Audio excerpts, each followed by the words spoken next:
তুফানের প্রডিউসার কি সাকিব? সাকিব না তো, সাকিব তো হিরো। সো আমি যদি সেই ছবি নিয়ে কথা বলি, সাকিবের ভক্তদের কেন গায়ে লাগবে? লাগার কথা না তো, কারণ আমি অনিয়মের এগেনস্টে কথা বলছি, আমি তো সাকিবের এগেনস্টে কথা বলছি না।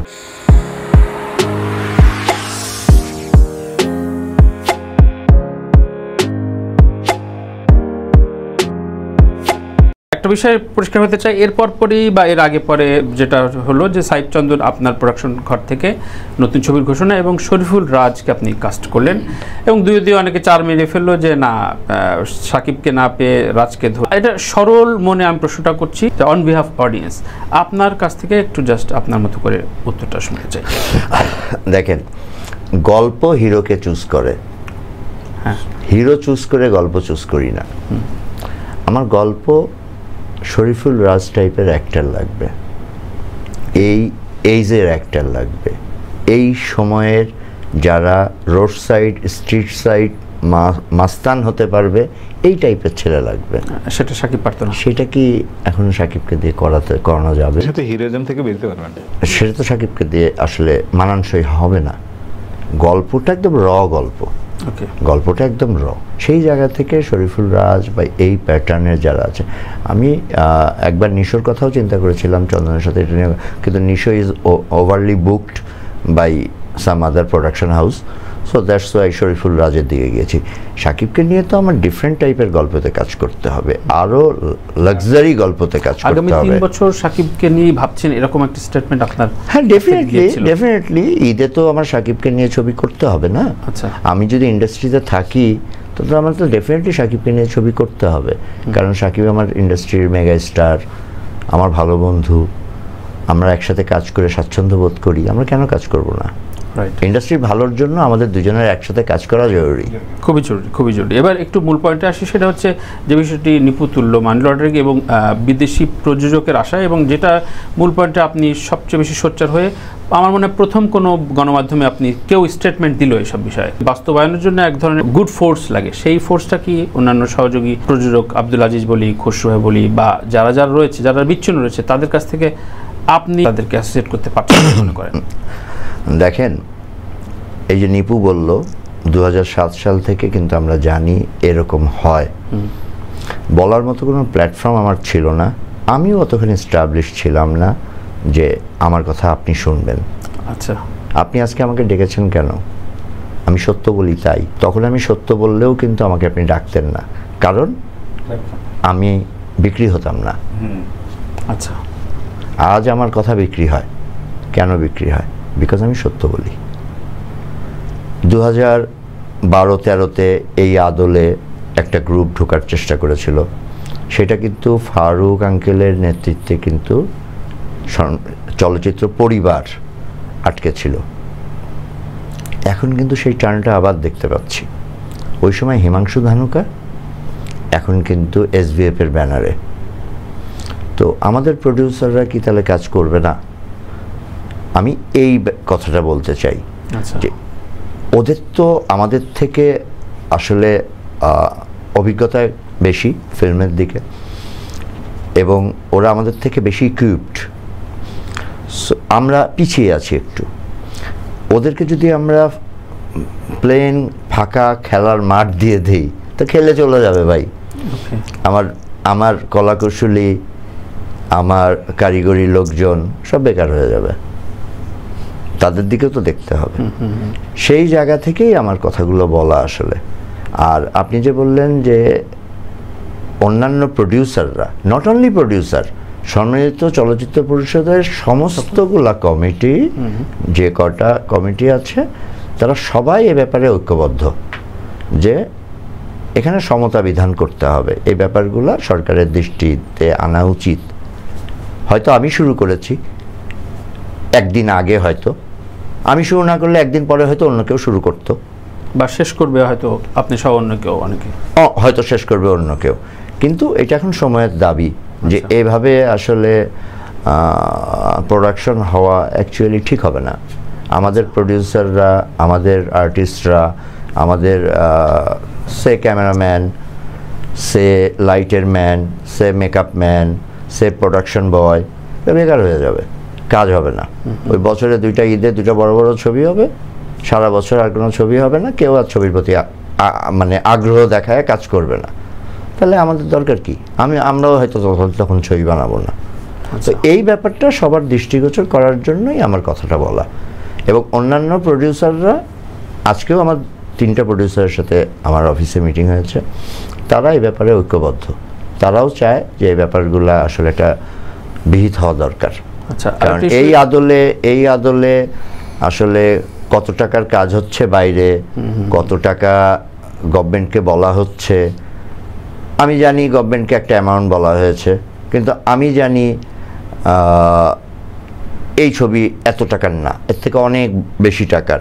এবং নট অনলি আমি জানি, ওই ছবি সংশ্লিষ্ট মানুষরাই কিন্তু সোশ্যাল মিডিয়াতে বলেছে। সো আমি জেনারেলি কোশ্চেন করতেই পারি যে তাহলে এতগুলো টাকা কি করে ওখানে গেল। সেখানে তো আরেকটা জিনিসও বলা হয়েছে, কারণ বলার জন্য এখানে আরো পার্টনার হচ্ছে ইন্ডিয়ান প্রতিষ্ঠান, এখন বলতেছে লোকাল প্রোডাকশন। এই জায়গাতে আমাদের মধ্যে একটা জিনিস তৈরি হয়েছে বলার জন্য জায়গাটা। আচ্ছা, এখানে আরেকটা কথা, আমি এই কথাগুলো কিন্তু কোনোভাবেই মানে আমার বন্ধুত্বের ঊর্ধ্বে না, বন্ধুত্বের জায়গায়। অনেকে মনে করছে সাকিবের ক্ষতি করছে, হ্যাঁ, কিন্তু ব্যাপারটা কিন্তু তুফানের প্রডিউসার কি সাকিব না তো, সাকিব তো হিরো। সো আমি যদি সেই ছবি নিয়ে কথা বলি, সাকিবের ভক্তদের কেন গায়ে লাগবে? লাগার কথা না তো। কারণ আমি অনিয়মের এগেনস্টে কথা বলছি, আমি তো সাকিবের এগেনস্টে কথা বলছি না, কখনো বলি নাই। রাইট, কিন্তু সব ভেবে নিচ্ছে অদূর ভবিষ্যতে আর সাকিবের সাথে ভার্চুয়াল মিডিয়ার কাজ হবে। আমি তো অবশ্যই কাজ করতে চাই। এখন ডিপেন্ডিং অন সাকিব যদি কাজ না করতে চায় তাহলে আমি কি করব? তখন তো আর কিছু করার থাকবে না। কিন্তু আমি আশা করি অবশ্যই সে কাজ করবে আমার সাথে। ওকে, একটা ইস্যু নিয়ে বলে আমি একটু দীপুর কাছে যাই। সিনেপ্লেক্সের রেভিনিউ ইস্যু নিয়ে একটা সবাই আসলে দীর্ঘদিন ধরে, কয়েক মাস ধরে আলোচনা হচ্ছে। এইটা কি আসলে আদতে সম্ভব কিনা? কারণ দুই পক্ষই ওদের স্টেটমেন্ট, রোহেল ভাই বললেন, আপনিও খুব সোচ্চারে বললেন, ইকবাল বলেছে, আরও অনেকে বলেছে। এটা দেখেন, আমি যেটা বলেছি সেটা হচ্ছে যে প্রডিউসারের শেয়ারটা আসলে খুব নগণ্য in terms of amounting the ticket এত টাকায় সেল হয়, প্রডিউসার এত টাকা পায়। The agreement is share of the admission. তো টিকিট 450 টাকা হয়, অ্যাডমিশন ফি এসে দেখানো হয় 160 টাকা, 170 টাকা, এক এক উইকে এক এক রকম। সো সেইটার 45% ফার্স্ট উইক, সেকেন্ড উইকে 40%, থার্ড উইকে 35%। আমি এটা নিয়ে কথা বলছি। আমি প্রডিউসার, আমার তো টাকা খরচ হয়, সেই টাকা তো আমি আর্ন করতে চাবো। তো কেউ যদি দেখি যে এত টাকায় টিকিট বেচে আমাকে এত টাকার উপরে শেয়ার দিচ্ছে, তাহলে তো আমি অবশ্যই জানতে চাবো যে এত টাকার টিকিট আর এত টাকার উপরে শেয়ার দিচ্ছেন। সো বাদবাকি এই গ্যাপের টাকাটা আমাকে হিসাব আমি চাইতেই পারি। আমি বলতে পারি না শুভঙ্করের ফাঁকি হচ্ছে কিনা, কিন্তু আরও কিছু বলার আছে। সেটা হচ্ছে যে এখানে মেশিনারিজের একটা কস্ট ধরা হয়, এসি একটা কস্ট ধরা হয়। আমরা কিন্তু সবাই জানি ডেপ্রিসিয়েশন বলে একটা কথা আছে। So at the time of the setting of the machineries, whatever the rate you are deducting from the ticket, এখনও কি সেই রেটেই টিকিট ডিডাক্ট হবে? সেই রেটেই সেই মেশিনারিজের কস্ট ডিডাক্ট হবে? মেশিনারিজের একটা ডেপ্রিসিয়েশন ডিডাক্ট হয়ে বুক ভ্যালু 0 হয়তো এক সময়, আপনি মেশিন চেঞ্জ করলে আবার বুক ভ্যালু আপ হয়। আমি সেই কথাগুলোই বলতে চেয়েছি। দীপুর কাছে একটু অন্য প্রসঙ্গ নিয়ে আমি একই প্রসঙ্গে আসাদ ভাইয়ের মন্তব্য শুনতে চাবো যে কেউ বলছেন যে এফডিসি ঘরানার প্রযোজক পরিচালকরা অধিকাংশই বেকার। অনেকে বলেন যে সময়ের সাথে তাল মেলাতে পারেনি। ঠিক সেই সময় যখন আলফা বা সারে শাকিলরা তৈরি করতে গেলেন, তখন অনেকে জোট বাঁধলেন যে কারণ এফডিসি ঘরানার বাইরের নির্মাতা তারা। আমিও সরল মনে অন বিহাফ অফ অডিয়েন্স প্রশ্নটা রাখতে চাই। তো এইটা আসলে একটা ভ্রান্ত ধারণা হচ্ছে কিনা, নাকি দীর্ঘদিন ধরে তো এফডিসির অন্যান্য প্রযোজকদের সক্রিয় থাকতে আমরা দেখিও নি। অনেকদিন পর ভার্সেটাইল মিডিয়া মানে খুব সরব হয়েছে বলে মনে হচ্ছে না এফডিসিটা সত্যিকার অর্থেই খুব জীবন্ত লাগছে। কি বাস্তবতা কি? আসলে এখানে একটা কথা আমি একটু পরিষ্কার করতে চাই, সেটা হচ্ছে যে কোনটা এফডিসির ঘরানা আর কোনটা এফডিসির ঘরের বাইরে। এফডিসির ঘরের মানে এফডিসিতে যারা প্রতিদিন যায় তারাই কি এফডিসির ঘরের? আর যারা প্রতিদিন যায় না তারা কি বাইরের? আমি তা মনে করি না, কারণ বাইরের থেকে যারা এসে সিনেমা বানাচ্ছে তাদেরকে কিন্তু এফডিসিতে এন্ট্রি করতে হচ্ছে, পরিচালক সমিতিতে এন্ট্রি করতে হচ্ছে, প্রযোজক সমিতিতে এন্ট্রি করতে হচ্ছে, তাহলে তারা বাইরের কিভাবে হয়? হ্যাঁ, বাইরের অবশ্যই বাইরের না, তারা এফডিসিতে যেহেতু এন্ট্রি করতে হচ্ছে, সবগুলো মাধ্যমে এন্ট্রি করতে হচ্ছে, সুতরাং তারাও এফডিসির কাজ করছে। বিষয়টা হচ্ছে কি, এখানে একটা মেধার ব্যাপার আছে, আপনার যুগের সঙ্গে তাল মেলানোর ব্যাপার আছে, মেধার ব্যাপার আছে। যেমন আমাদের অনেক সিনিয়র নির্মাতা আছেন, আমি নাম মেনশন করতে চাই না, সম্মান দিয়ে তাদেরকে বলছি যে তারা একসময় সুপারহিট বাম্পারের সিনেমা উপহার দিয়েছেন, কিন্তু সেই সব সিনেমা, সেই সব সিচুয়েশন ছিল আলাদা। এখন সময় পাল্টেছে, যুগ পাল্টেছে, প্রযুক্তির উন্নয়ন হয়েছে, এখন এইগুলোর সঙ্গে গল্পের তাল মিলিয়ে, গল্পের সামঞ্জস্য রেখে সিনেমা বানাতে হবে। যেমনটি করেছি আমি আবারও প্রিয়তমার উদাহরণটা আনতে চাই।